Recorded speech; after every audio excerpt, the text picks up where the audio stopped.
Olá a todos e a todas que nos assistem. Eu sou o professor Walter Alnis Bezerra, do Departamento de Filosofia da Faculdade de Filosofia, Letras e Ciências Humanas da Universidade de São Paulo. Este é o segundo vídeo da parte 1 da unidade 1 do nosso curso de Filosofia e História da Ciência Moderna. Nesta parte 1 da unidade 1, estamos falando de astronomia e cosmologia da Antiguidade à Idade Média. E a unidade 1 como um todo versa sobre a Revolução Astronômica. Como eu comentei no vídeo anterior, que vocês podem assistir, quem não o assistiu, faça-o, né? Como eu comentei no vídeo anterior, para se compreender devidamente o teor, as implicações, a magnitude e a extensão das mudanças conceituais operadas na Revolução Astronômica dos séculos XVI e XVII, é importante conhecer o pano de fundo da astronomia e cosmologia da Antiguidade até a Idade Média, que não deixava de ser uma realização intelectual, cultural, conceitual, teórica, gigantesca. Então, no vídeo anterior, nós falamos, eu fiz alguns comentários de caráter geral sobre características de grande porte da Revolução Astronômica, falei sobre Platão, sobre a sua cosmologia, falei sobre Aristóteles, e tocamos num ponto extremamente importante da astronomia da antiguidade, que é o axioma platônico, a exigência de que todos os movimentos celestes fossem descritos como movimentos circulares uniformes ou combinações de movimentos circulares uniformes. Então, temos aí já uma ideia muito robusta de descrição do complexo, né, da variedade de fenômenos, da riqueza de fenômenos celestes, em termos do simples, ou seja, em termos de um instrumental matemático, geométrico e físico de movimentos circulares uniformes. E observamos que o axioma platônico ele não é mencionado explicitamente por Platão em seus textos, mas em textos como o Timeu, por exemplo, ele já pensa em termos dos movimentos circulares e uniformes, mas a atribuição é um pouquinho posterior, né, com uma pequena defasagem histórica. Autores como Eudoxo, Aristóteles, Simplício já atribuem o axioma dos movimentos circulares uniformes para a descrição dos movimentos celestes a Platão.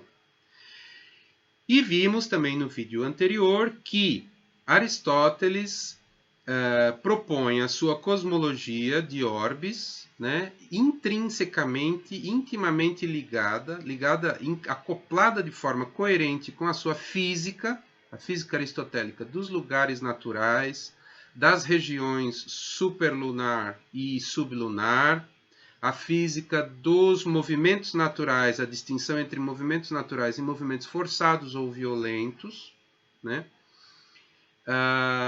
E uma física que também privilegiava a localização central da Terra no universo.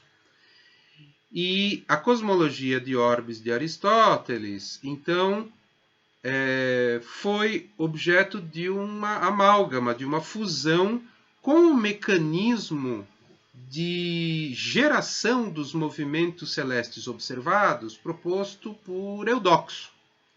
Então, eu vou agora passar rapidamente a alguns slides que eu mostrei no vídeo anterior, né? Os slides vocês podem encontrar na página da disciplina de Filosofia e História da Ciência Moderna, né? O endereço da página é esse que vocês veem na parte superior esquerda da tela, bit.ly/FHCM2020. Então, nessa página, que está dentro do meu site, né, o site que contém as páginas de todas as disciplinas que eu ministro e ministrei no Departamento de Filosofia da USP, nesta página aqui, neste endereço que vocês estão vendo, vocês encontram, além dos informes e avisos, vocês encontram os vídeos, né? Tá aparecendo aí na tela o vídeo anterior, e esse vídeo que vocês estão assistindo nesse momento, logo vai ser colocado também nessa página. Os slides que eu utilizo durante os vídeos, né? E textos trabalhados, textos referidos nos slides, textos de importância referidos com destaque nos slides. Então, por exemplo, o texto do Gêmeos, sobre o qual ainda vou falar, o texto do Cohen sobre a simplicidade, do problema da simplicidade em Copérnico, fontes primárias, né, textos clássicos que porventura nós trabalhemos, e textos complementares referidos nos slides. Então, leituras adicionais, às vezes um pouco mais avançadas, mas que são pontuadas nos vídeos e nos slides. E, finalmente, a página também contém uma seção de links para materiais particularmente relevantes para o nosso curso de Filosofia e História da Ciência Moderna. Em especial, simulações computacionais e visualizações gráficas, né? Então, tá aí a página, tanto no rodapé quanto no topo da página aparece o endereço, né, bit.ly/FHCM 2020. Então, voltando rapidamente aos slides que eu utilizei na aula passada, aqui está uma das formulações possíveis do axioma platônico. Aqui o sistema de Eudoxo das esferas homocêntricas que giram com eixos de diferentes inclinações e as esferas giram com diferentes velocidades. Portanto, pontos na superfície dessas esferas homocêntricas descrevem movimentos circulares uniformes em planos distintos. E aqui o modelo dos orbes da cosmologia de Aristóteles. Essa é uma ilustração medieval, né? Então é importante a gente distinguir também, em estudos mais detalhados, o que é devido a Aristóteles propriamente dito e o que é devido aos aristotélicos. Assim como é importante distinguir aquilo que é devido ao próprio Platão em seus textos e aos platônicos posteriores, né? Mesmo sobre a exegese de Platão já há controvérsias, né, sobre as quais debatem os comentadores, e também sobre a exegese de Aristóteles. E ainda mais esse pensamento de Platão e de Aristóteles foi depois recebido, absorvido, modificado, apropriado, respectivamente, pelos platônicos e pelos aristotélicos durante séculos, né? Então, há modificações importantes em relação às ideias originais dos autores. Esse é um desenho já medieval. E aqui, então, a imagem com a qual eu terminei o vídeo anterior das 55 esferas encaixadas, né? Uma construção de extraordinária complexidade, sutileza, perspicácia, uma concepção de gênio, né? Por que tantos modelos, tantos movimentos circulares, tantas esferas, né? Eu convido vocês a assistirem o primeiro vídeo, né? O vídeo anterior a esse. E era preciso, então, um conjunto de esferas produzindo o movimento correto para aquele planeta, para Saturno, para Júpiter, para Marte, para Vênus, para Mercúrio, para o Sol e para a Lua, que também eram considerados planetas. Mas também para cada um desses planetas era preciso um outro conjunto de esferas desfazendo o movimento assim adquirido para entregar, por assim dizer, para passar o movimento correto para o planeta do orbe inferior. Então, depois que Júpiter compusesse o seu movimento observado no céu, né, o movimento complexo observado no céu por meio das esferas, seria preciso que outras esferas desfizessem esse movimento para que Marte, por exemplo, recebesse o movimento inicial correto, que era o do orbe das estrelas fixas, né? Então, depois desses comentários à guisa de recapitulação do que nós tratamos no vídeo anterior, hoje eu quero falar um pouco sobre dois astrônomos de destaque da antiguidade, Eratóstenes e Aristarco, né, e também Heráclides. E depois falarei hoje sobre Ptolomeu. Ptolomeu e suas duas grandes obras, o Almagesto e as hipóteses planetárias. Então, a respeito de Eratóstenes, né, talvez algumas de vocês já conheçam essa história. Eratóstenes realizou uma determinação pioneira da circunferência da Terra, né? Ele se baseou nos seguintes pressupostos. Ele supôs que os raios do Sol, os raios vindos do Sol que atingem a Terra, são aproximadamente paralelos, né? Então, ele não pressupôs que os raios do Sol fossem convergentes nem divergentes, como é o caso. Os raios do Sol divergem, se a gente pensar em termos de raios, né? Raio já é um tipo de abstração, né? Mas ele supôs que esses raios do Sol incidentes sobre a superfície da Terra seriam paralelos. Depois, ele considerou a separação, a distância entre duas localidades, duas cidades, Siena e Alexandria, né? Cidades do Egito, na época, né? E considerou também a incidência de raios solares nessas duas localidades no mesmo horário, na mesma hora do dia, ao meio-dia. Os raios solares incidindo em Siena ao meio-dia e incidindo em Alexandria ao meio-dia, né? Bom, em Siena, ele escolheu um dia do ano, né, e um horário em que os raios do Sol caíam a pino em Siena. Então, diretamente da parte superior e central da abóbada celeste. Sol a pino. Aquele Sol que não produz sombra, né, observável. E no mesmo horário, meio-dia, em Alexandria, o Sol não estava a pino, porque elas distavam, né, vários mil quilômetros entre si. E ele fez, então, uma medida em Alexandria, ao meio-dia, do comprimento da sombra projetada por um bastão, por um mastro, né?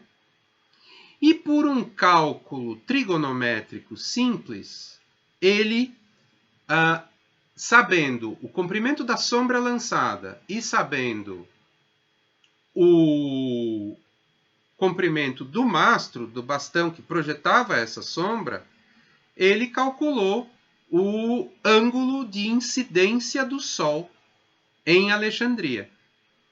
Sabendo que o ângulo de incidência do Sol em Siena era um ângulo raso, né, de 180 graus, ou 90 graus se considerarmos a superfície da Terra e uma linha vertical, né?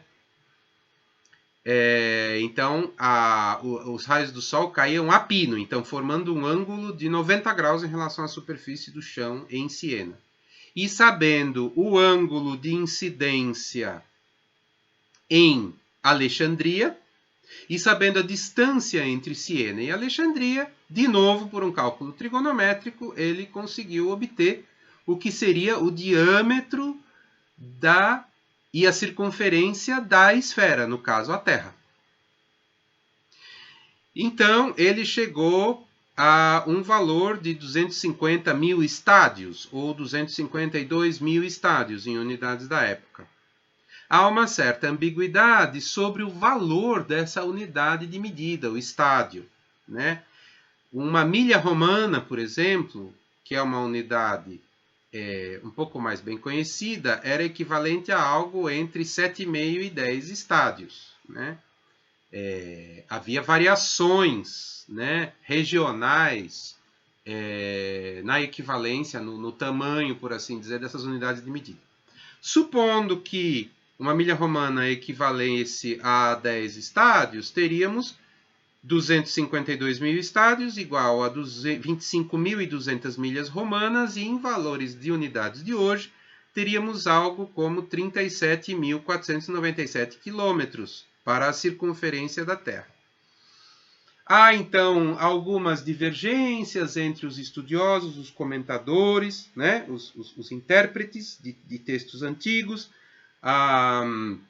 Outros estudiosos chegam a um valor que teria sido obtido por Eratóstenes de 39.690 quilômetros para a circunferência da Terra, e alguns outros autores ainda chegam a outros valores. O importante, né, a sublinhar para os nossos propósitos aqui, é que o argumento, do ponto de vista geométrico, ele é impecável, né? É um procedimento perfeitamente consistente para a medida da circunferência da Terra.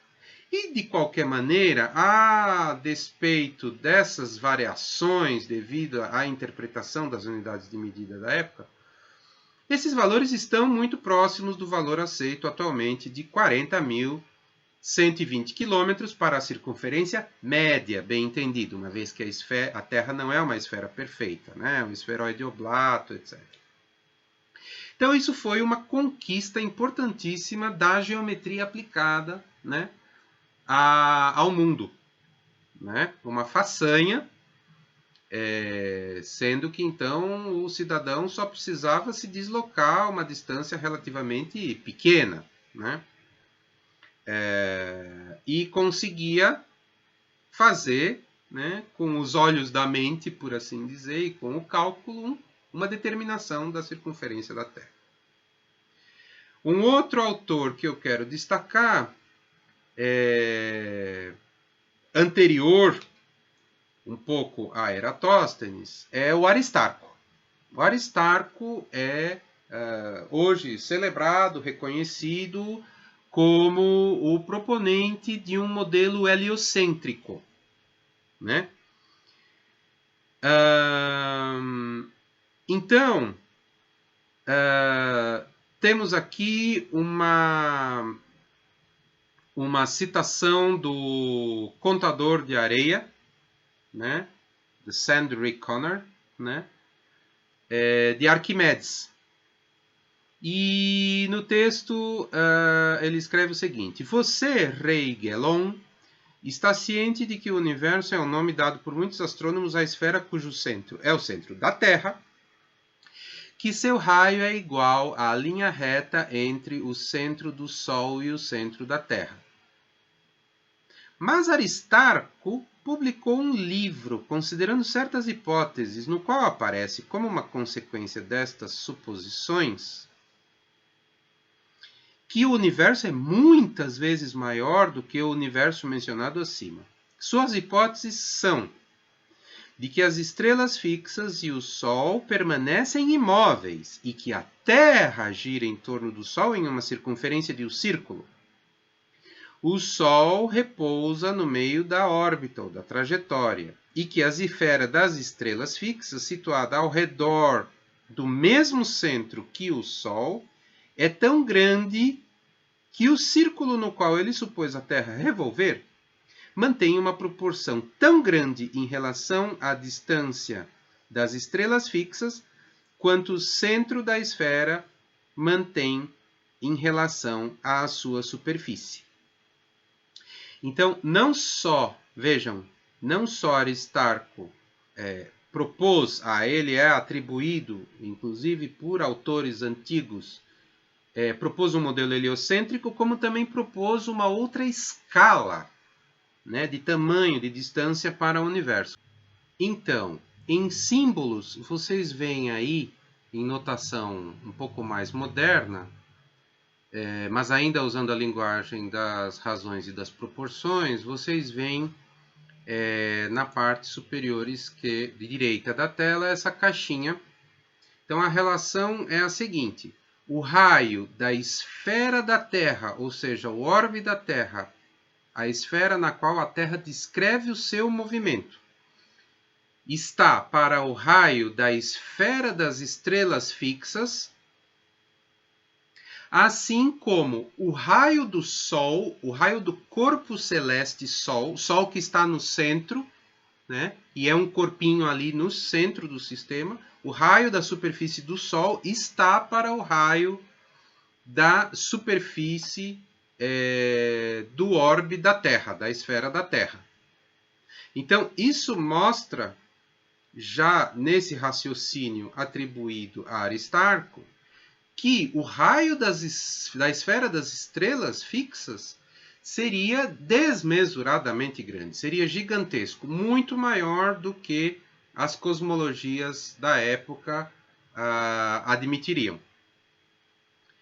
Então, Aristarco é pioneiro por essa extrapolação teórica, né? Um modelo heliocêntrico e com uma escala de distâncias muito maior do que se pensava até então. Aristarco também faz uma determinação pioneira, quantitativa, das distâncias relativas entre a Terra e o Sol e a Terra e a Lua, né?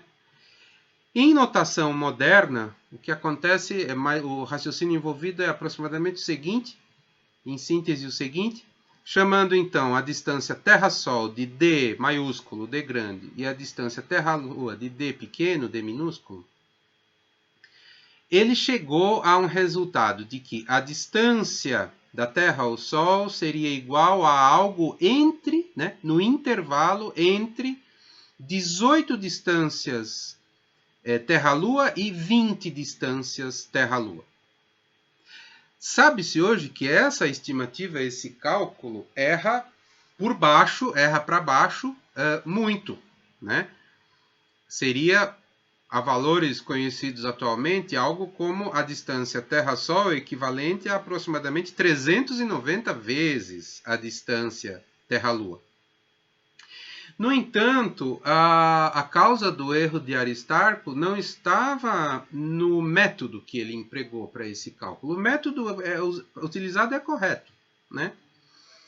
O método era o seguinte: ele observou e se valeu de uma posição, né, uma condição específica da Lua, né, das fases da Lua, que é o momento da dicotomia, ou seja, quando o terminador, né, entre a metade escura e a metade iluminada da Lua é exatamente uma linha reta. Quando a Lua, o disco da Lua está dividido em duas metades, clara e escura, exatamente iguais.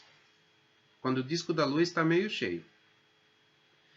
Então, nesse momento, raciocinou o Aristarco, o ângulo alfa, né, entre a nossa linha de observação para a Lua e a linha do raio de luz incidente que vem do Sol e atinge a Lua, seria 90 graus. No momento da dicotomia, esse ângulo, indicado aí no desenhinho, na parte inferior da tela, por alfa, seria 90 graus. Então, isso é um pressuposto, né? Bom, o que se tem é o ângulo beta. O ângulo beta entre essa linha de observação que termina exatamente no centro do disco da Lua e a linha descrita por um raio de luz do Sol que atingisse a Terra, o observador, né? esse ângulo é menor do que 90 graus.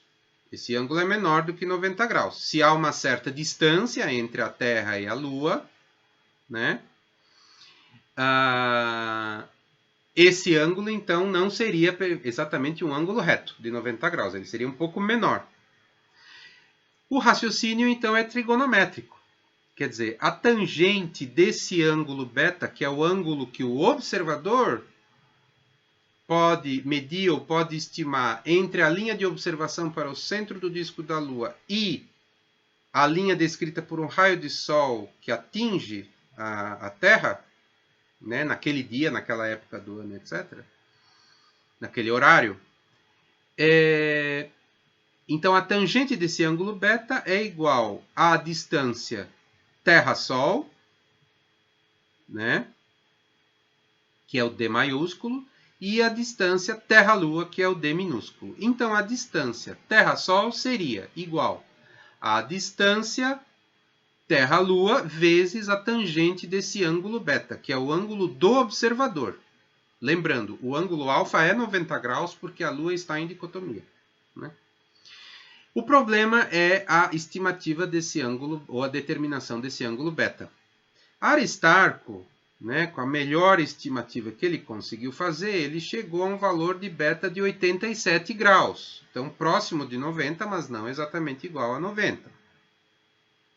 E com esse ângulo de 87 graus para beta, colocando nessa expressãozinha aí, que está bem na linha do centro da tela, né, o D grande igual a D pequeno tangente de beta, já se sabia, né, as tangentes, senos e cossenos dos ângulos, né?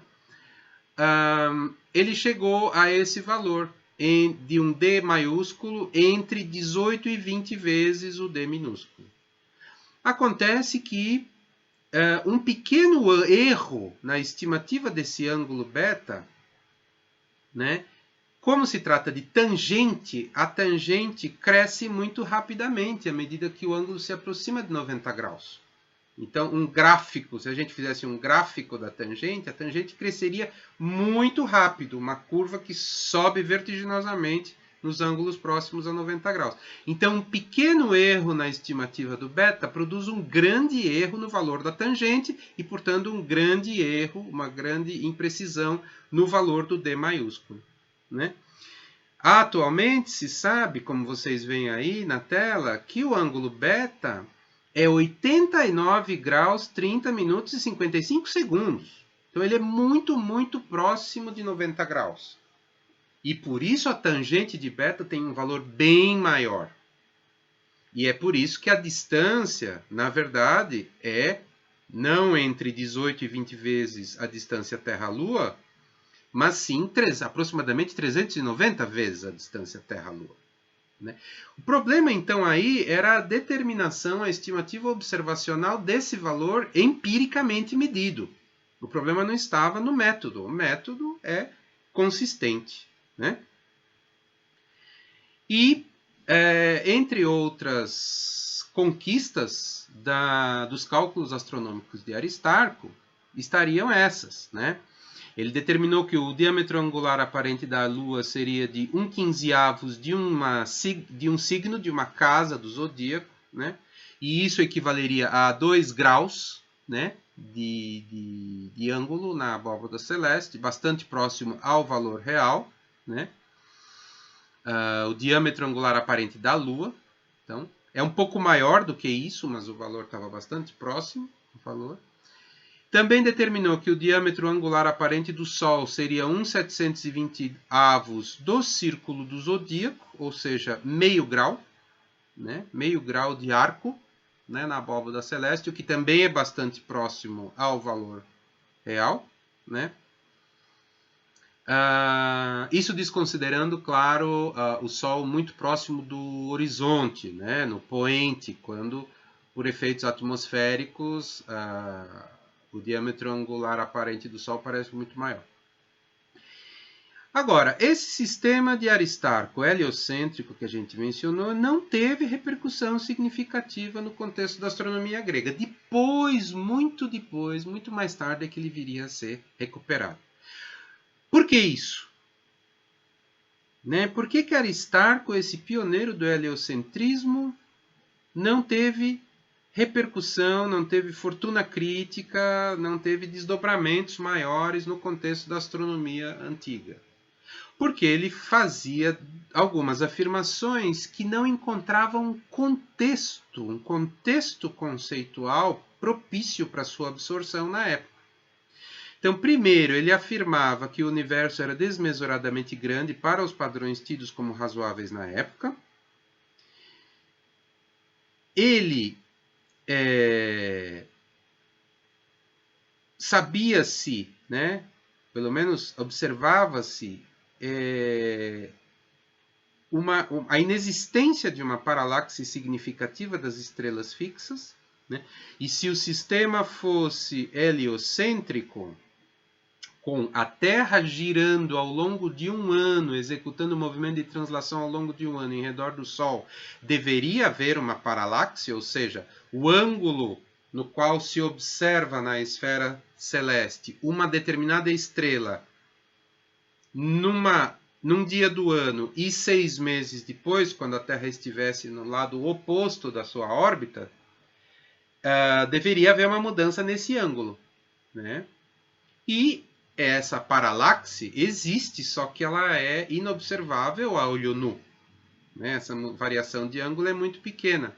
Ela só seria observada muito mais tarde com auxílio de telescópios, mas muito mais tarde, já no século XIX, né?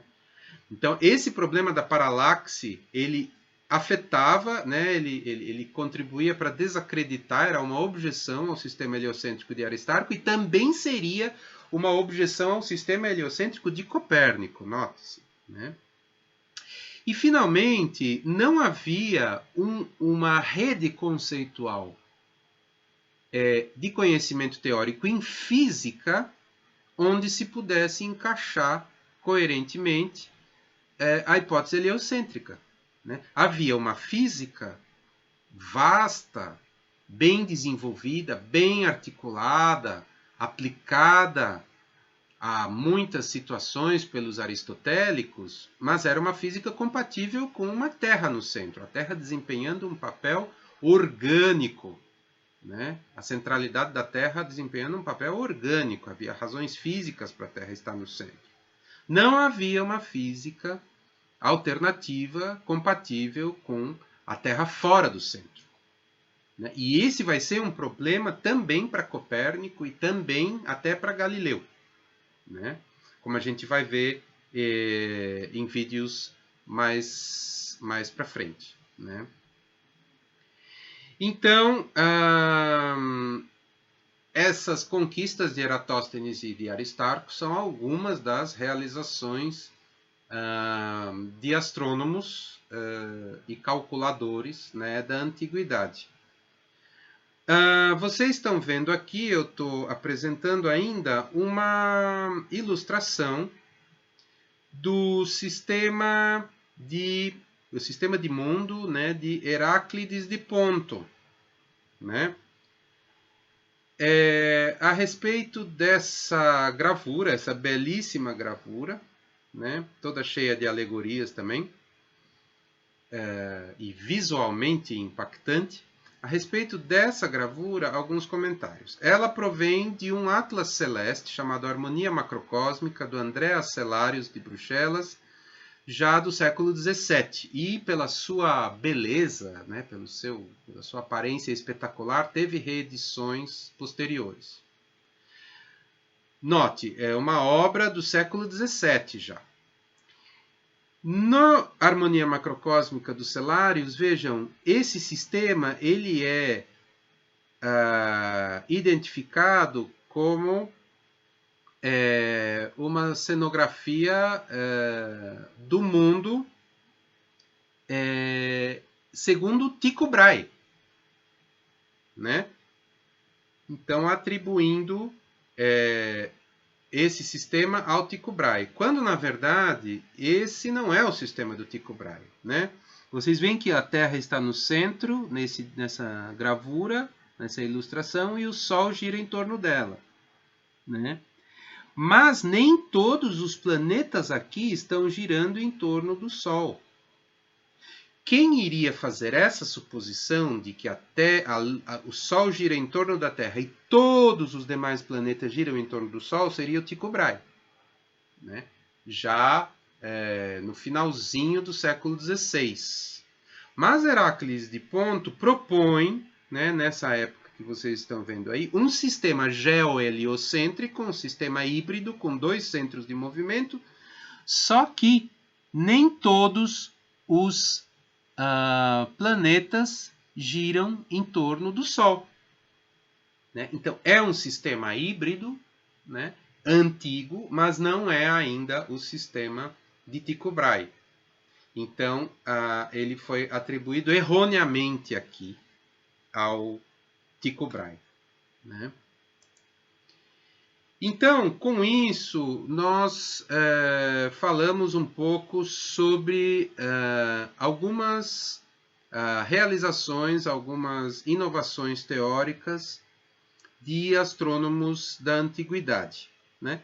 Lembrando que o instrumental matemático e geométrico foi desenvolvido de forma extraordinária na antiguidade, né? A geometria grega atinge um grau incrível de sofisticação, de organização sistemática. A complexidade dos problemas tratados e resolvidos pelos geômetras gregos é enorme, né? E a linguagem, a geometria, então, vai se impondo como a grande ferramenta, né, formal à disposição dos astrônomos, né? Então, agora eu gostaria de passar a falar daquele astrônomo que é celebrado, reconhecido e vem sendo há séculos, né, há milênios, como o grande representante da astronomia matemática de precisão na antiguidade, que é Ptolomeu. Então, aqui vocês veem, né, como imagem de abertura dessa parte, né, da nossa unidade 1 e deste nosso vídeo, uma cópia em grego do Almagesto do século IX, portanto já uma cópia medieval, né, bem posterior à época da redação do tratado, né? Então, Ptolomeu produziu as seguintes obras, né? O Almagesto, que é o grande tratado de astronomia matemática da antiguidade, o Tetrabiblos, que era um texto de astrologia, as hipóteses planetárias, sobre as quais também vamos falar aqui, né? Tratando mais de astronomia física, as tabelas práticas, então tabelas de efemérides astronômicas, a geografia, a harmônica de Ptolomeu, que é uma teoria, né, do que a gente poderia chamar hoje, em termos contemporâneos, de acústica musical, né? Bom, o Almagesto, ele é uma obra monumental, gigantesca, de grande extensão. Ela é altamente formal, matematizada, né? E o título original em grego seria Mathematicae Syntaxis, né? Ou como foi traduzido depois para o latim, a Compositio Mathematica, né? Então, uma compilação matemática sobre astronomia, né? Depois, foi apelidado como Reme Syntaxis, o grande tratado, né? Conhecido com esse nome. Esse apelido depois foi absorvido nas traduções árabes, né? Houve várias e significativas traduções árabes do Almagesto. Só que ali o título adotado foi uma tradução árabe do apelido em grego. Então, de Reme Syntaxis, o grande tratado, passou para Al-Kitabu al-Majiste, o grande livro, o grande manual. E uma corruptela, então, é que ficou via língua árabe, via traduções árabes, para que a obra finalmente fosse chamada de Almagesto, um nome árabe, portanto, uma corruptela de um nome árabe para um tratado grego. Aqui vocês veem algumas páginas do Almagesto na tradução inglesa, né? Então vocês podem observar por estas páginas do livro 11 aqui, que trata de Júpiter, que se trata efetivamente de uma obra de astronomia matemática, né? Sem nenhuma concessão. Apenas, na verdade, o livro 1 do Almagesto é um pouco mais conceitual, trata um pouco mais de cosmologia, fala inclusive dos argumentos pró e contra o movimento da Terra. Então é um trecho mais introdutório. Mas a partir daí o Almagesto, ao longo dos seus livros, mergulha em astronomia matemática, né? Cálculo dos vários parâmetros, né, dos movimentos e posições observadas dos astros, né? Então, ele é todo vazado na linguagem da geometria e da trigonometria esférica, né? Bom, e é no Almagesto que Ptolomeu aplica e implementa o aparato pelo qual ele se tornaria célebre, pelo qual ele ficaria conhecido, de dispositivos que são os epiciclos, os deferentes, os excêntricos, os equantes e assim por diante, né? Então, lembrando, o Almagesto é um tratado de astronomia matemática, astronomia de posição e astronomia matemática. Ele aplica, né, ele implementa nessa astronomia matemática o axioma platônico, a exigência de que os movimentos celestes fossem descritos como movimentos circulares uniformes ou combinações deles. E faz isso, obtém isso, né, consegue isso por meio desses dispositivos. Vocês podem ver em cima, à esquerda, o epiciclo e o deferente. O epiciclo e o deferente, então, são dois movimentos circulares, né? Vocês veem, o deferente é o círculo maior, cujo centro é o centro da Terra, indicado pelo ponto C. E o epiciclo é o círculo menor, sobre o qual se move o planeta, indicado pelo ponto P. Então, você tem uma realização aqui do axioma platônico, né? Você tem o planeta descrevendo um movimento circular e uniforme sobre um ponto matemático que, por sua vez, gira em movimento circular uniforme em relação a um centro C, né? Então, o conceito de epiciclo já vem de Apolônio, né? O fantástico geômetra grego, né, que trabalhou problemas extraordinariamente difíceis, tecnicamente difíceis, sobre as curvas cônicas, sobre as cicloides e assim por diante. Então, o conceito já vem de Apolônio, né?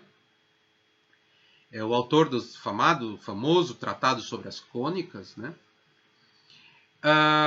Então, aí você tem dois movimentos circulares compostos. Eles podem ter velocidades diferentes e eles têm, como vocês podem ver pela figura em cima à esquerda, raios diferentes, né?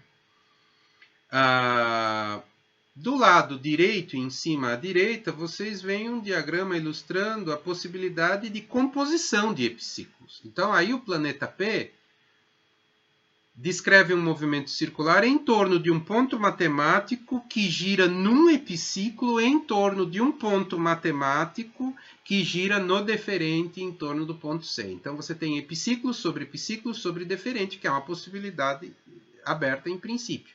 Então, em todos esses casos, você tem composição de movimentos circulares e uniformes, né? Bom, mas isso não bastava. Ptolomeu percebeu que isso não bastava. ele precisou introduzir dois outros construtos para os quais havia uma descrição matemática absolutamente consistente, que vocês veem na parte inferior aí da tela. Embaixo à esquerda, vocês veem o excêntrico. Então, C é o centro do movimento, só que agora esse centro do movimento não coincide com a Terra. A Terra é indicada aí pelo ponto E, é que ocupa o centro do universo. Mas o centro desse círculo é excêntrico, é fora do centro do universo. É o ponto C. O ponto C aí agora é só o centro do círculo, não é mais a Terra nem o centro do universo. Então, o movimento do planeta P é excêntrico, é sobre um centro excêntrico em relação à Terra. Esse é um outro dispositivo matemático, né, que Ptolomeu introduziu. Vocês comecem a tentar imaginar a complicação de fazer cálculos sobre as posições aparentes observadas dos astros no céu, usando esse tipo de mecanismo. O melhor vem agora, né? Uma outra construção introduzida por Ptolomeu, que é o famoso equante. O equante era um recurso que permitia dar a volta, digamos assim, no axioma platônico, né? É um expediente que permitia satisfazer num sentido absolutamente mínimo e muito peculiar o axioma platônico. Lembrando que o axioma platônico dizia que os movimentos celestes devem ser descritos por movimentos circulares uniformes ou combinações deles. O equante é um ponto muito peculiar, vocês veem aí. O equante é um ponto Q, aí indicado na figura pela letra Q, que ele é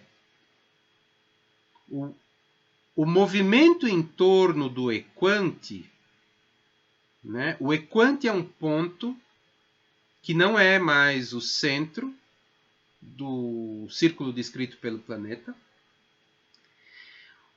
O movimento do planeta, ele é tal que ele é circular em relação ao ponto C, em relação ao centro C. Ele é circular, né? Por definição, ele é circular em relação a C. Mas C é um ponto que é excêntrico em relação à Terra e excêntrico em relação ao equante Q, né? O centro do círculo, então o movimento é geometricamente circular em relação ao ponto C, mas não é circular em relação à Terra e não é circular em relação ao equante. O equante é o ponto Q. É circular, mas não é uniforme. E o ponto Q serve para quê? É um ponto que não é nem o centro do movimento e nem a Terra, mas é um ponto em relação ao qual o movimento é uniforme. Então, em relação ao ponto C, o movimento seria circular, porém não uniforme. O planeta aceleraria e desaceleraria. Em trechos do círculo, ele se moveria mais rápido e em trechos do círculo ele se moveria mais devagar. E o ponto Q seria um ponto que não é nem a Terra, nem o centro do círculo, mas em relação ao qual, por assim dizer, né, fazendo uma analogia, um observador no ponto equante Q veria o movimento como circular. Quer dizer, veria o planeta P percorrendo partes iguais do céu em tempos iguais. Mas é um ponto que não é nem o centro do círculo e nem a Terra, né? Então, vejam, o equante discutiu-se muito a respeito desse dispositivo matemático invocado e utilizado por Ptolomeu. É um ponto especial que satisfaz os movimentos considerados em relação ao ponto equante, eles satisfazem em termos o axioma platônico. Quer dizer, o movimento é circular em relação a um ponto, ao ponto C, o centro da circunferência. E é uniforme em relação ao ponto Q, o ponto equante, embora não seja circular em relação ao ponto Q. O ponto Q, como vocês viram, não é o centro de nenhum círculo. E a Terra também não é centro desse círculo aí. Então, o movimento é uniforme em relação a um círculo e circular em relação a outro. E nenhum deles está na Terra. Os dois pontos, C e Q, naquela figura, estão fora da Terra, são excêntricos em relação à Terra. Esse é um construto, é um recurso matemático genial, né, que Ptolomeu utilizou com grande virtuosismo técnico, com grande virtuosismo matemático, na sua astronomia.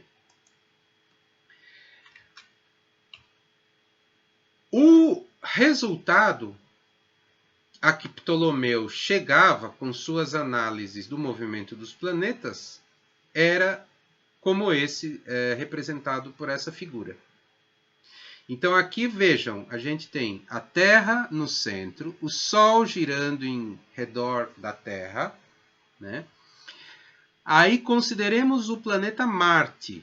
Esse círculo pontilhado, né? Da parte de baixo, seguindo de baixo para a direita, os pontos A, B, C, D, E, F, A', B', C', D', E', F', A duas linhas e assim por diante. Esse círculo pontilhado seria o deferente de Marte. Apoiado sobre esse deferente estaria o epiciclo de Marte, né? Então, Marte aí é representado pela bolinha branca vazada, né? Então você tem o deferente de Marte, que é um movimento circular, um ponto, então descreveria um movimento circular uniforme sobre esse deferente, e um outro ponto ocupado pelo planeta Marte descreveria um movimento circular uniforme sobre esse ponto que se move no deferente, né? O resultado dessa combinação de movimentos vocês veem aí na curva sólida, em linha sólida, né? Então vejam a posição de Marte relativa à Terra nessa curva que tem o formato de um coração quase, né? Então vejam as posições da bolinha branca A, B, C, D, E, F, A', B', C', D', já estou na parte esquerda da curva, D', E', F', e chega embaixo A duas linhas. E essa trajetória, então, se repetiria, né? Então, se consegue dar conta do quê? Da retrogradação. Porque imaginem que vocês estão na Terra, são observadores, observadoras na Terra, vendo o movimento de Marte. Quando Marte descrever essa parte da curva indicada pelas posições E, F, na parte superior, E, F, A', B', C', o que você observaria da Terra seria uma retrogradação. Seria uma laçada tal como aquela que se observa na abóbada celeste no movimento dos planetas em determinadas épocas do ano, né? Esse slide estava nos slides que eu apresentei já no vídeo anterior. Então, esse é o resultado observacional gerado por essa superposição, essa composição de movimentos circulares e uniformes. Então, é essa a ideia básica do epiciclo e deferente, e de uma astronomia baseada em epiciclos e deferentes. Os equantes e os excêntricos, que eu mencionei num slide minutos atrás, servem para dar conta de variações mínimas, né, e mais sutis e mais precisas dos movimentos dos astros, né, dos planetas, incluindo no termo planeta Sol, Lua, Mercúrio, Vênus, Marte, Júpiter e Saturno, né? Então, o uso do equante e do excêntrico envolve uma trabalheira matemática, uma sofisticação matemática muito grande. O sistema de epiciclos e deferentes é, então, uma implementação matemática do modelo apoiado no axioma platônico. É uma realização do axioma platônico, da ideia de movimentos circulares uniformes. E o interessante é a flexibilidade, né? O poder de síntese desse sistema, né? Dessa construção básica de epiciclo e deferente. Porque, apoiado nessa ideia de compor movimentos complexos e até aparentemente retrógrados em termos de movimentos circulares uniformes, o sistema de epiciclo e deferente ele tem um poderio impressionante, né? Como eu vou mostrar agora. Vejam aqui. É possível, em princípio, gerar, por uma combinação desses mecanismos, qualquer tipo de órbita, com um grau arbitrariamente alto de precisão. Então você vê aí duas ilustrações, né, de como simular, né, um quase triângulo, né, compondo dois movimentos circulares. Vocês estão vendo aí o deferente, que é o círculo maior, e o epiciclo, né, que vai se deslocando em cima do círculo maior. O epiciclo é o círculo menor.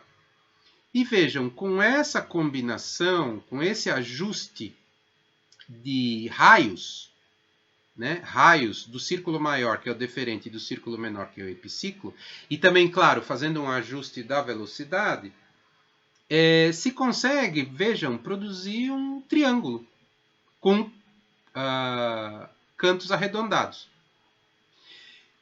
Se for feito um ajuste melhor do epiciclo, for considerado um epiciclo com raio menor, e no limite, se for considerado um número maior de epiciclos, quer dizer, não só um epiciclo, mas também um segundo epiciclo apoiado no primeiro epiciclo, um terceiro epiciclo apoiado no segundo e assim por diante, pode-se chegar a simular um triângulo ainda mais perfeito, com cantos sempre um pouco arredondados, só que tão próximo quanto se queira, né? Eu acabei usando a famosa expressão Siqueira, né? O Siqueira é um cidadão que aparece muito nessas discussões, né? Um triângulo tão próximo quanto se queira de um triângulo rigorosamente definido, né? Vejam do lado direito uma aproximação, né, de uma órbita quase quadrada, né?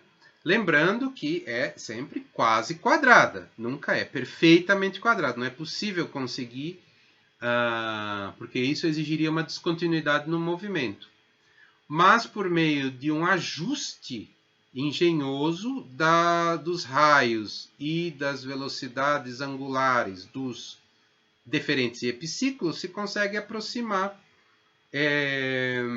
essas formas geométricas com uma precisão arbitrariamente grande. Vejam aqui dois momentos de um vídeo, né, realizado pelo historiador da astronomia argentino, o Cristian Carlos Carmán, junto com o Ramiro Serra, né?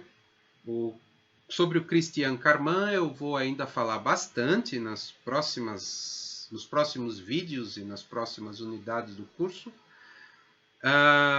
É um grande historiador da ciência argentino, e ele tomou essa ideia básica, esses diagramas são extraídos do Norwood Hanson, né? Ele tomou essa ideia básica do Hanson e fez algumas simulações, ele e Ramiro Serra, utilizando um grande número de epiciclos. Então vejam, a tentativa de gerar uma órbita quadrada ou extremamente próxima de uma órbita quadrada. Vejam do lado direito quantos epiciclos são necessários para gerar essa órbita aproximadamente quadrada. Quer dizer, ela é quadrada com uma ótima aproximação. Eu teria que ampliar muito a imagem, né? Supondo que não tivesse problema de resolução do vídeo, troncamento, etc. Eu teria que aproximar muito esse canto para ver que ele é arredondado numa escala ínfima, né?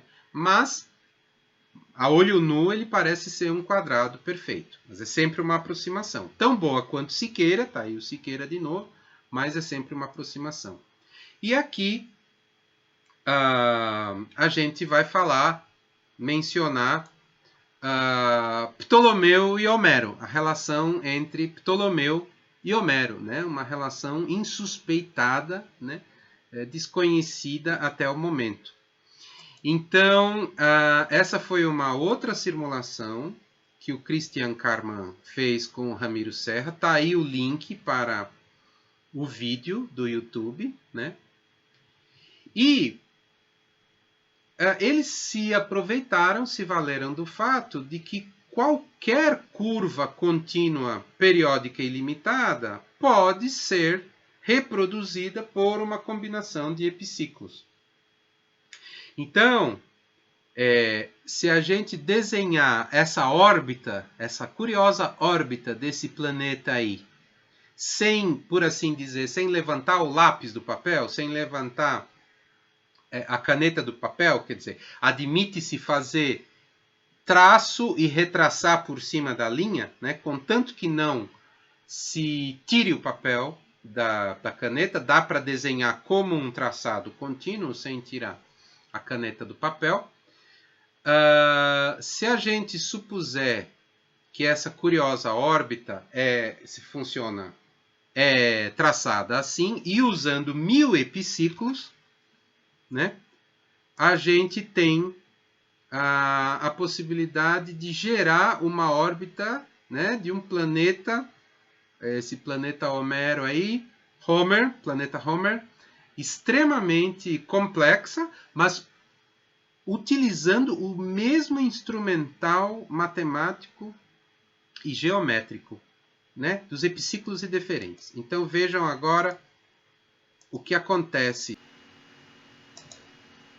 Então a gente vê aqui a simulação computacional que deu origem a essa órbita com a forma do Homer Simpson. Então eu vou aqui colocar o vídeo feito pelo Christian Carman e pelo Ramiro Serra. Vejam, essa é a posição de partida, né? E notem, são 1000 epiciclos que estão sendo utilizados aqui. Então vejam o que acontece.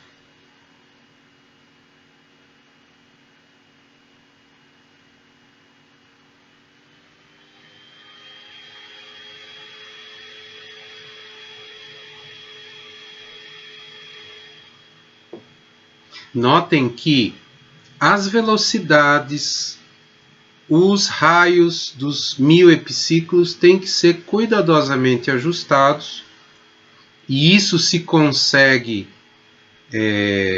atualmente, né, fazendo uma transformada de Fourier do sinal. Né? O sinal, no caso, é o traçado da imagem, né? E se faz uma transformada de Fourier para encontrar os componentes, os epiciclos, né? Portanto, as velocidades angulares, os raios e as posições iniciais dos vários epiciclos, para gerar, então, a órbita. Vocês observam aí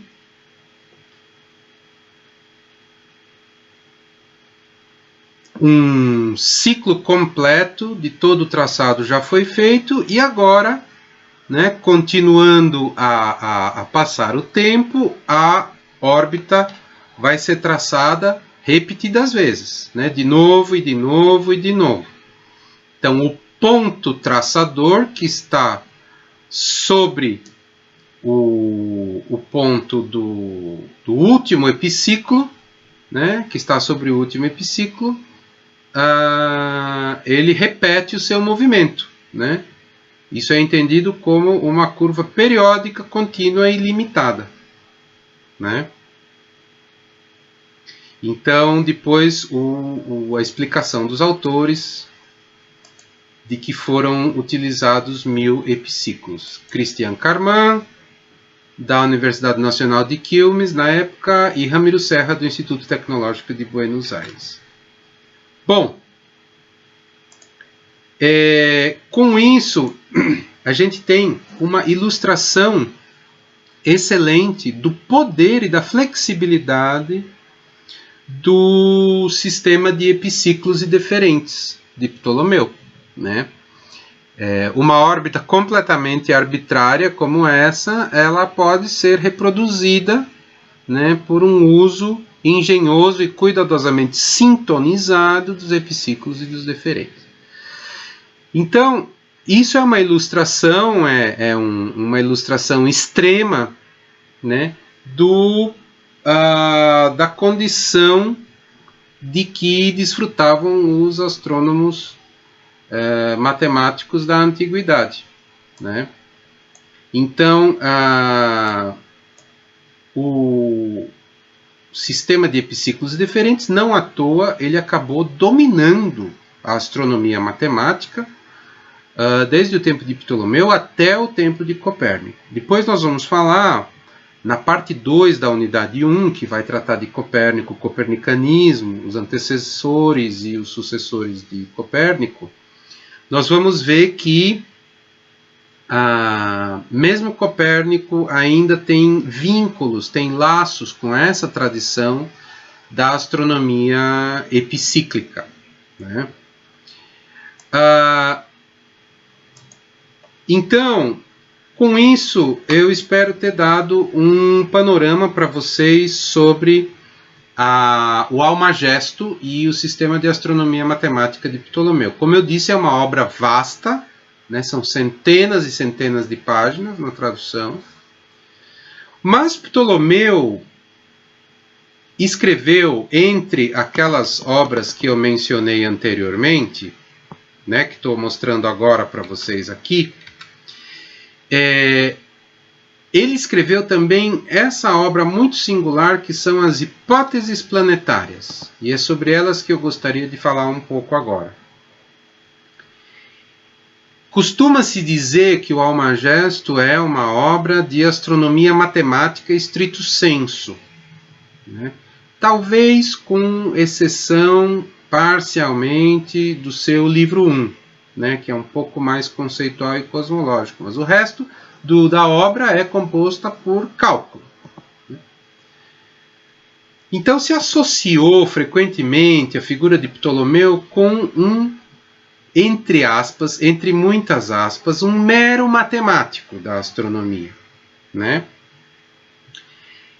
Como se a contribuição de Ptolomeu se resumisse a encontrar ajustes matemáticos extremamente engenhosos que reproduzissem, ainda que de maneira ad hoc, né, ainda que apenas como instrumentos, reproduzissem as posições observadas dos astros. E essa narrativa, essa versão, permaneceu durante um certo tempo. Essa maneira de ver Ptolomeu, né? Mas o fato é que a astronomia matemática de Ptolomeu não precisa ser entendida apenas como um mero expediente instrumental e ad hoc de tipo matemático para dar conta de posições observadas dos astros. A astronomia de Ptolomeu vai mais além disso. Ptolomeu tinha uma concepção também de astronomia física e de cosmologia. E isso aparece especialmente nessa obra aqui, As Hipóteses Planetárias. As hipóteses planetárias tiveram uma trajetória, uma história muito acidentada. E nós conhecemos a obra na sua íntegra, né, na sua plenitude, graças aos árabes, né? Vou falar um pouco sobre isso daqui a pouco. Então, as hipóteses planetárias contêm uma fundamentação física para a astronomia matemática. Então, é uma obra que amalgama em seu texto astronomia matemática, cálculo, astronomia física, a explicação dos fenômenos celestes e a cosmologia, a concepção do universo e do cosmos como um todo. E também sugere a possibilidade de construção de modelos mecânicos, né? Então a obra está assim estruturada em 2 livros, cada um deles separados em 2 sessões. E é aí que entra a trajetória acidentada da obra, né? O livro 1, sessão 1, nos chegou até nós pelo texto grego. Texto grego copiado sucessivamente, mas foi preservado, né? Obviamente que não existem os originais manuscritos, mas são cópias de cópias de cópias, como só ia acontecer com textos antigos, né? Então o texto grego está preservado e ele consiste numa discussão de modelos físicos baseados nos modelos matemáticos do Almagesto. A seção 2 do livro 1 foi preservada, o texto grego foi perdido, né? E o que foi preservado foi a versão árabe. Então, o que foi preservado foi a tradução árabe, a respeito da qual pairou uma certa controvérsia, né, sobre a sua autenticidade, se seria mesmo uma versão da seção 2ª do livro 1º das hipóteses planetárias, porque não se sabia, né, não estava identificado o texto, não se sabia se ele vinha mesmo das hipóteses planetárias ou não. E essa seção 2 do livro 1 trata de dimensões e distâncias no universo, né? Nós falamos um pouco sobre isso, né, nos minutos atrás aqui nesse vídeo, né? Pelas mãos de outros autores, né? Ali Eratóstenes, Aristarco e outros. Bom, a seção 1ª do livro 2 também foi preservada numa tradução árabe, e aí ainda é problemática a questão da sua autenticidade, quer dizer, acredita-se que esse texto constitui a primeira seção do livro 2 das hipóteses planetárias de Ptolomeu, que trata da natureza do céu e modelos físicos detalhados, né? Então aí a gente tem de fato uma astronomia física, e é sobre essa parte que eu vou falar um pouco. E finalmente a seção 2ª do livro 2 também foi preservada em árabe, o texto grego se perdeu, e aí aparece a proposta, é sugerida por Ptolomeu a proposta, o programa de construção de modelos mecânicos dos astros, dos movimentos celestes. Então, um primeiro passo no que poderia ser uma tradição de construção e fabricação de computadores astronômicos analógicos, né? Nós temos a sorte aqui de ter uma tradução para o espanhol integral de todas as seções de ambos os livros. Uma tradução que é de excepcional qualidade, porque é feita por uma grande especialista em história da astronomia, que é a Eulália Pérez Cedeño, né? E acompanhada por um ensaio introdutório de umas 50 páginas, que também é uma riqueza, é um tesouro, né? Então é uma situação privilegiada que nós temos para ler e estudar e conhecer as hipóteses planetárias de Ptolomeu. Quer dizer, Eulália Pérez Cedeño, então, trabalhou com todas as melhores fontes e todos os melhores manuscritos editados de que se dispõe, né? E por ser uma historiadora da astronomia, especialista em Ptolomeu, a tradução é extraordinariamente perspicaz, acurada, repleta de notas muito esclarecedoras, e esse ensaio introdutório, que por si só já é uma monografia, é uma grande introdução, contextualização, explicação e interpretação das hipóteses planetárias do Ptolomeu. Bom, quanto ao teor da obra, né? A obra contém diversas críticas à cosmologia aristotélica. Então, vejam, eu mencionei no início do primeiro vídeo desta primeira parte desta unidade 1 do curso de Filosofia e História da Ciência Moderna, que havia tensões, né, na justaposição entre a astronomia ptolomaica, a cosmologia platônica e a cosmologia e a física aristotélicas, né? Tá aqui um exemplo, né? Nas hipóteses planetárias, Ptolomeu lança críticas contra a noção de primeiro motor, que existe em Aristóteles, né? Contra a ideia de transmissão de movimentos de orbe para orbe, e contra a ideia de esferas de compensação de movimento, ou de contrarrolamento, que eu comentei no final do vídeo anterior e no início desse vídeo de hoje, né? E que estavam ali resumidas naquele grande diagrama do Hanson. Então ele se afasta, ele diverge da cosmologia aristotélica nesses aspectos. E ele propõe a tese de que os planetas são movidos por si mesmos, eles são dotados de almas, eles são automotores, portanto. Né? Então, isso é uma hipótese metafísica que Ptolomeu faz. Então, isso mostra que não era estranha a um astrônomo matemático da antiguidade, Ptolomeu, a preocupação com a fundamentação física e até com os pressupostos metafísicos e ontológicos da sua teoria. Né? Bom, o Ptolomeu procura fazer ali uma conciliação entre todo aquele aparato formal de epiciclos e excêntricos com os orbes físicos. Então, a noção de uma cosmologia de orbes, organizada em orbes, em esferas concêntricas, continua. Só que nas hipóteses planetárias, Ptolomeu então propõe uma maneira de conciliar as coisas.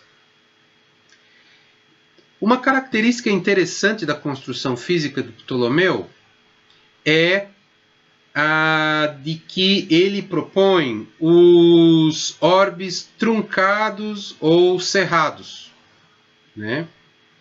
Então, ele não vai considerar, em muitos casos, esferas completas, ou cascas esféricas completas, que seriam os orbes. Ele vai considerar apenas setores das esferas. Então, esses setores esféricos terão a forma parecida com a de um bracelete. Indo para o próximo slide, ele vai propor construções desse tipo. Então, ele vai considerar setores ou segmentos da esfera, e não as esferas completas. E setores também excêntricos e possivelmente com inclinações, eixos de inclinações diferentes do setor esférico principal, né? E com isso,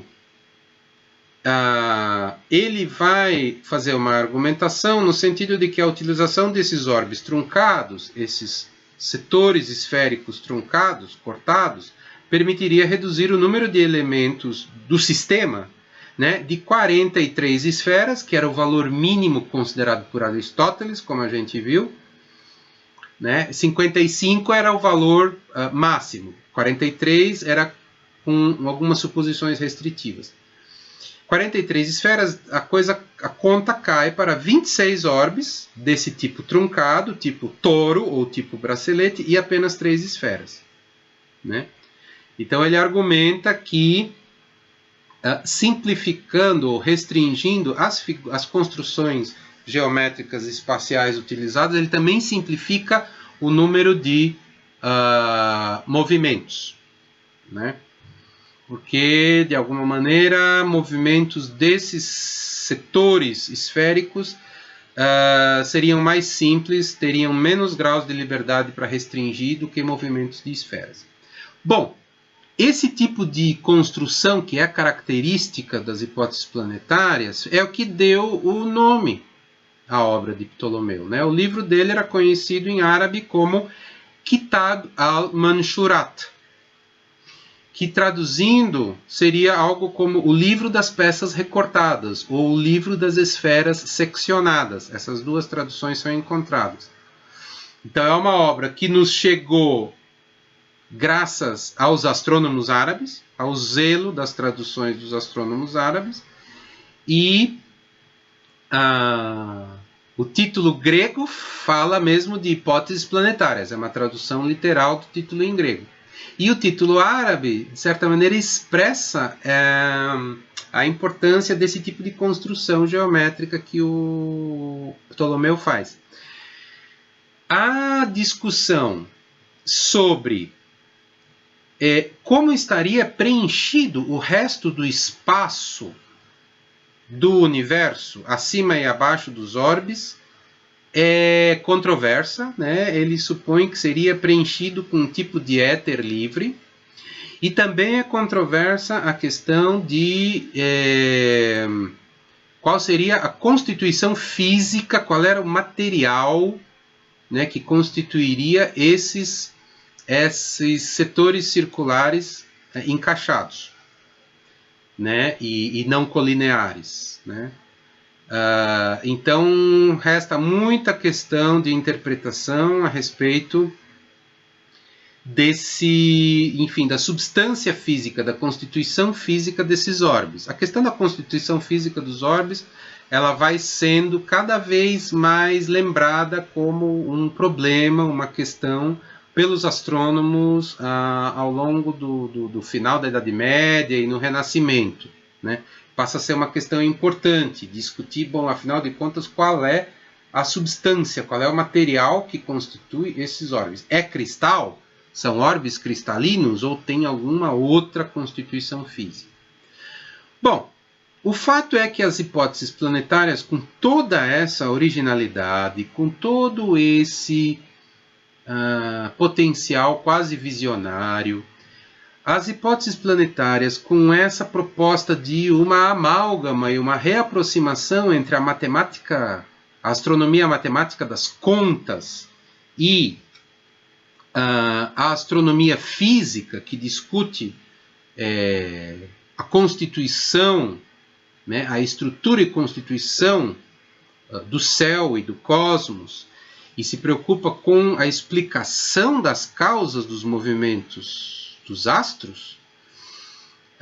Então, as hipóteses planetárias, que é uma obra que executa essa reaproximação, né, entre as duas esferas, ela não teve uma repercussão, né?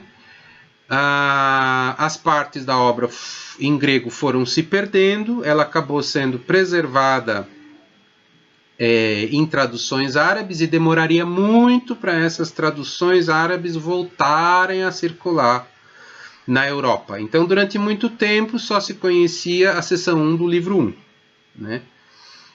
E não se conhecia as outras 3 seções do restante da obra, e, portanto, a obra careceu de impacto, né? Careceu de impacto durante muito tempo. E ela só seria redescoberta, de certa maneira, muito mais tarde, né, por autores como Feuerbach, um astrônomo já do Renascimento, né? E aqui eu apresento para vocês uma captura de tela, 2 capturas de tela, na realidade, de simulações astronômicas, né, feitas pelo Dennis Duke. Na verdade, aí o crédito está com o nome David Duke, mas o nome correto dele é Dennis Duke, da Florida State University, né? Ele tem uma página chamada Ancient Planetary Model Animations,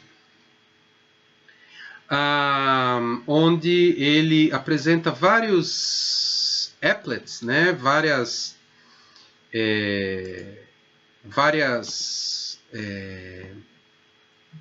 simulações, pequenos applets, né, que ele mesmo programou, e em que se pode observar como os movimentos dos astros eram reproduzidos, eram simulados pelo sistema ptolomaico, né? Então, fazendo aí uma visão em conjunto do que propõe Ptolomeu no Almagesto e do que ele propõe nas hipóteses planetárias. Então, essas simulações, elas estão no ar, né? Nesse endereço que aparece aí na parte inferior esquerda da tela e aqui também, né? Lembrando que o nome dele é Dennis Duke, não David Duke, como está aí. E o link para essa página e para todo o material que está contido aí, os textos, as simulações, etc., está ali na minha página. Está na página da disciplina de Filosofia e História da Ciência Moderna.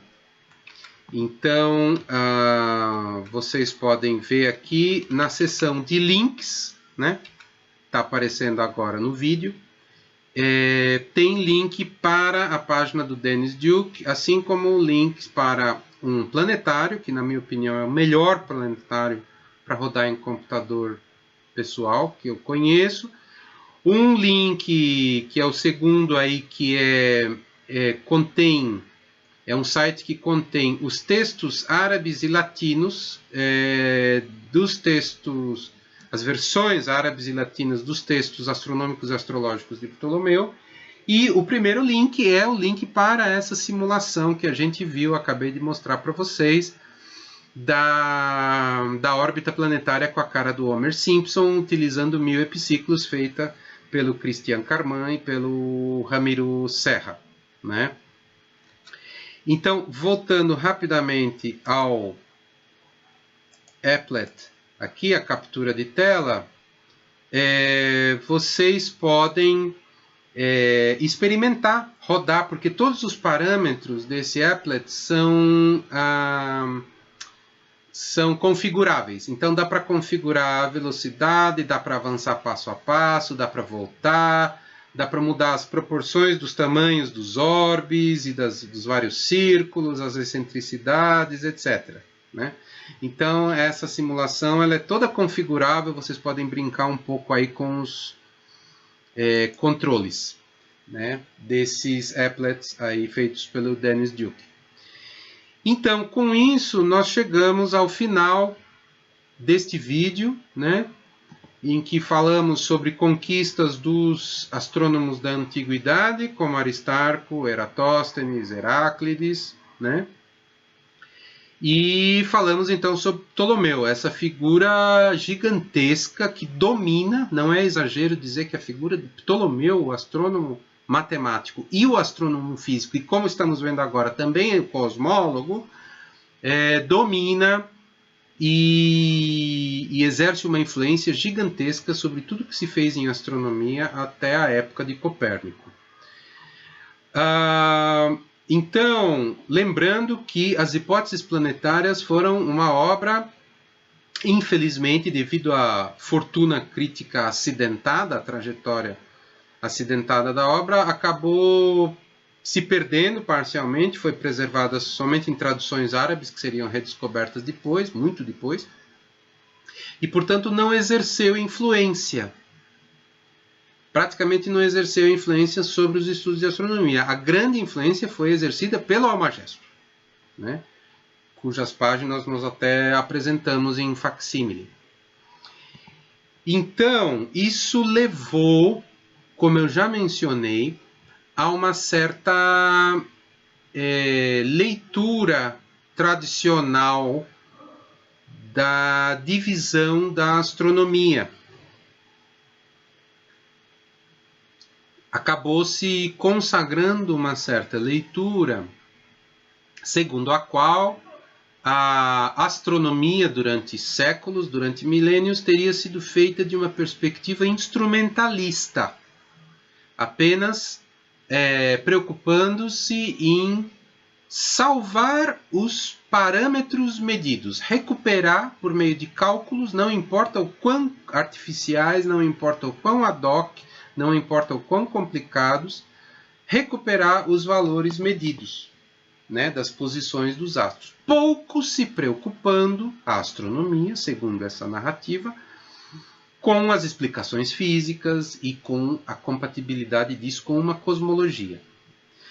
A cosmologia seria, de acordo com essa narrativa, uma área separada e independente da astronomia. Uma coisa seria fazer astronomia matemática, outra coisa seria fazer física, ou astronomia física, ou cosmologia.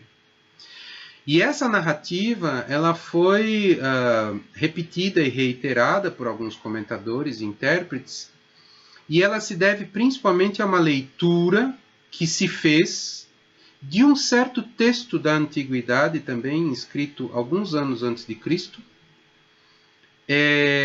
um texto do Gêmenos de Rhodes, o escopo da astronomia comparado com o da física. Então, no próximo vídeo, nós falaremos um pouco sobre o Gêmenos de Rhodes, com esse curto texto, é um texto de uma página, o escopo da astronomia comparado com o da física, a interpretação que foi erigida, que foi se estabelecendo sobre ele a partir de uma certa leitura do Gêmenos, e como isso foi preservado na astronomia, na visão que se tem de astronomia medieval. E como isso foi recebido, né? E como o Ptolomeu e o Gêmenos e essa concepção de astronomia e a influência da física e da cosmologia aristotélica, como tudo isso foi recebido até a Renascença, até o Renascimento. Às vésperas, portanto, do aparecimento de Copérnico. Então, no próximo vídeo, né, o terceiro vídeo dessa parte 1, da unidade 1 do nosso curso de Filosofia e História da Ciência Moderna, nós vamos tratar disso. Tá? Então, muito obrigado a todos e a todas que acompanharam até aqui. E todos os vídeos do curso vão ficar disponíveis, né, para vocês. E repetindo, então, o nosso site, né? Tá aqui o endereço, né? bit.ly/FHCM 2020. Esse endereço está na parte superior e na parte inferior da página da nossa disciplina. Então, agradeço a todos que me acompanharam até aqui e aguardo vocês no nosso próximo vídeo. Muito obrigado e até lá!